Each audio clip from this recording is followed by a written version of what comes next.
My sciatic is killing me today. What am I gonna do? Hey, it's Dr. Joe. You know, sciatica is a pretty common problem. If you're watching this video, chances are you've had sciatica at one point in your life. I know I have. And a lot of times it just presents as a lot of pain down the back of the leg. The hamstring itself feels like it's all cramped up back there. But other times it can present as other nerve type of symptoms, numbness, tingling. It can go down into the heel, into the foot. And not only is it going to ruin your workouts, obviously, but it can affect your day-to-day activities. The sciatic nerve. The sciatic nerve is the largest branch of the sacral plexus. It rises from both the anterior and posterior divisions of the anterior rami of spinal nerves L4 to S3. The sciatic nerve descends inferiorly at about the midpoint between the ischial tuberosity and the greater trochanter. It gives branches that supply the hamstring muscles and the ischial fibers of the adductor magnus. It further descends inferiorly and is divided into two divisions at the apex of the popliteal fossa. The common peroneal nerve, also known as the common fibular nerve, and the tibial nerve. These two nerves are responsible for innervating the muscles and joints of the leg and foot.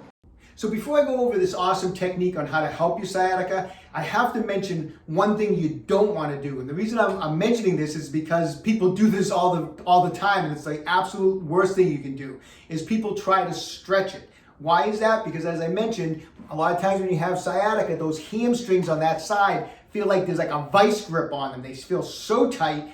And I get it. Something feels tight, you want to stretch it. But you have to remember that the sciatic nerve running back here is so inflamed right now. The last thing you want to be doing is stretching it and pulling on that sciatic nerve. It's just going to make it even more inflamed. So we don't want to stretch it. What we want to do is a nerve glide. Maybe you're not sure if you have sciatica or if this nerve glide is going to help you. So here's a simple test you can do. It's in two parts. Sit on a bench just like this, have the foot flexed up and let it dangle off the bench, okay? Part one is just sit up straight, extend the leg out. Does this recreate your sciatic type of symptoms? If it does, you don't need to go any further. You can move on to the nerve glide. However, if you're not sure, you extend it out. Now I want you to go to part two. Slouch the head and shoulders forward and again raise the leg up like this. If this really intensifies your sciatic symptoms, there's a good chance that this nerve glide is going to be very helpful for you. So the idea of the nerve glide is certainly not to stretch the sciatic nerve. As we mentioned, that's a no-no.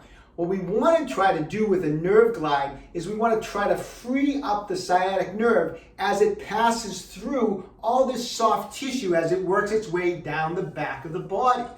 So it's trying to get passed through, it's weaving its way through all this soft tissue, and a lot of times that soft tissue can kind of bind up that sciatic nerve and irritate it. And we want to get that sciatic nerve so that it's gliding smoothly through the soft tissue, and that's the whole idea of a nerve glide, is to free up the nerve, okay? So, get back on the bench like this. Again, the foot is flexed in this position, it's kind of hanging out. I'm going to have the head down just like this. And the nerve glide is going to go as I extend up, and I'm going to keep that foot flexed. I'm going to bring my head all the way back. And I'm going to go back to the starting point. Just like that. How many times?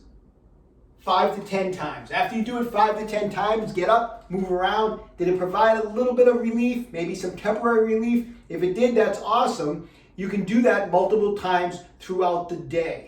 Okay, so I hope you found that sciatic nerve glide technique helpful. Sometimes people refer to it as nerve flossing. As I mentioned, you can do it repetitively over the course of the day and continue to do it as your sciatica starts to feel better and better, all right? Take control of your own health, stay young, and train hard.